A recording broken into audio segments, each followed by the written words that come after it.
अस्सलामु अलैकुम। आज बनाओ अस सफेद कोरमा तो सफेद कोरमा बनाओ अस आज कोकरस वारिया ज्यादा मजेदार तो आज हावो तो अस बनाउनुक वारिया सहल तरीक तो वमे तुही वो अजुक सफेद कोरमा पसंद तो पक्यो करो अस जल्दी जल्दी शुरू अजुक यह खास कोरमा।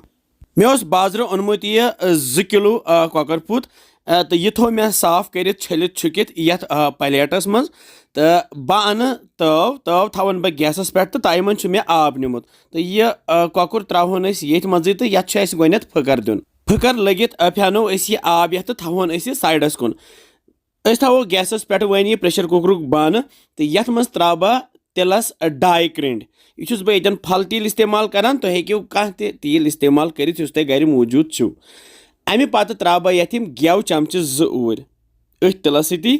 तो तेल गरम गि त्रा बह यह कॉकर ये फकर दुत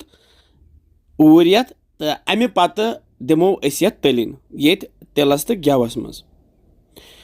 जालहो न यह कॉकर ज्यादा क्या करो यह हल्क फ्राई यह गि लाइट ब्राउन हूँ गसन वो बस युत सह ज्यादा त्रोश हूँ बनाहो न तल थो गैस लोत तो ये त्रो क्या खड़ा मसाल ये मज 2 बड़ल त्रो बे त्रो दालचीन प्यूत बे त्रो सब्ज यल 5-6 तो बे त्रो रंग फल 3 बे त्रो ये 2 चमच रुहन तो अदरक पेस्ट यम सारी मसाल त्रित रलावन सही पे तल गैस लोत तो हल्क करहोन फ्राई बे युथ मसाल थोड़ा तलन गैस थो बंद तो प्रेशर कुकर बान वोल मे पत्थर कुन ये त्रा बह 5-6 मर्चवांगन जैशर मे चटमित बे त्रा बह जम दोद कवल यह मे निमित 200 ग्राम जम दोद तो बे त्रा बह ये लोब चिड़ित यपर ओन मे यह मिक्सी बान तो ये त्रा बह यह गंड निकरत यह मे गंड बोड़ हूँ यह त्रो अथ मज बे मे क्या ड्राई फ्रूट निमित ये जन बादाम तो काजू त्रो ऊर बे त्रो यह हर दोद हर मे तुजम दोदस तो यह त्रो मे ओड कप पे थोस डखन तो मिक्सर ग्राइंडर इस्तेमाल कर बनाओ वन ये पेस्ट वो वन काजू तो यह गंड पेस्ट तैयार तो यह त्रो ये प्रेशर कुकरस मज ये मज कॉकर त्रोमुत अमे पत त्रो ये बे मसाल बह त्रा ये बादान पाउडर 2 चमच बे त्रो यह दानवल पाउडर 1 चमच बे त्रा बह ये होख शोंठ पाउडर 1 चमच बे त्रो यह चिकन मसाला कॉकर मसाल पाउडर 1 चमच तो बे जालो गैस तो यह थवन बह वन यह प्रेशर कुकरुक बान ये गैसस पे बे तल थो फुल गैस तो करोन वन तैयार यह सारी मसाल यह दोद रलावन तो करोन तैयार वह वन ग्रेकान तो अमे पत त्रो ये तंबर हिंदी आब यह मे गरम तटिस आबस मज थमस तंबर हिंदी 20 ग्राम तो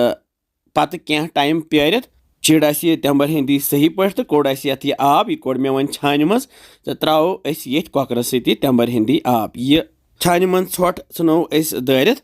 तो रलाओ यह तंबर हिंदी आब ये कॉकरस बे त्रोस आब लीटर ओड तो बे त्रोस नून चमच 1.5 नून कूत तुम खेवान तुम त्रो तमे हिसाब बे त्रोस यह थन चमच तो रलावन वन बे सही पे तो तल थो वन गैस लोत तो पे थोस डखन तो करोन वन यह कैंसन मिनटन तैयार 5-10 मिनट गसित त्रो पे ये हच मीत छकरत तो रलावन वन यह सही पे तो सोन अजुक सफेद कॉकर कोरमा तैयार वो बहावो तो यह कॉकर पीस तो कॉकर सेनोमुत माशाल्लाह तो करो वन गैस बंद वालोन गैस पे बोन वो क्युत जबरदस्त कोरमा बनो यपर शुर मे त्रामो प्लेटस मज बत तो यम कॉकर पीस त्रोक ये पे 2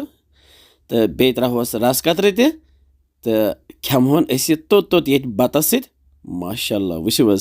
तुलो यह बत मियोंड बिस्मिल्लाह खुदा सोबन नाव सत करो शुरू वारिया मजेदार वारिया असल कोरमा तो वमेद तुम यह अजुक सफेद कोरमा पसंद आमुत तुम तह बनजो बे वनान किस बसान तुम सान रेसिपीज इंशाअल्लाह समखो बे कैसन मजेदार रेसिपियन सत तुम थो पन ख्याल बिहु रबस हवाल अस्सलामु अलैकुम।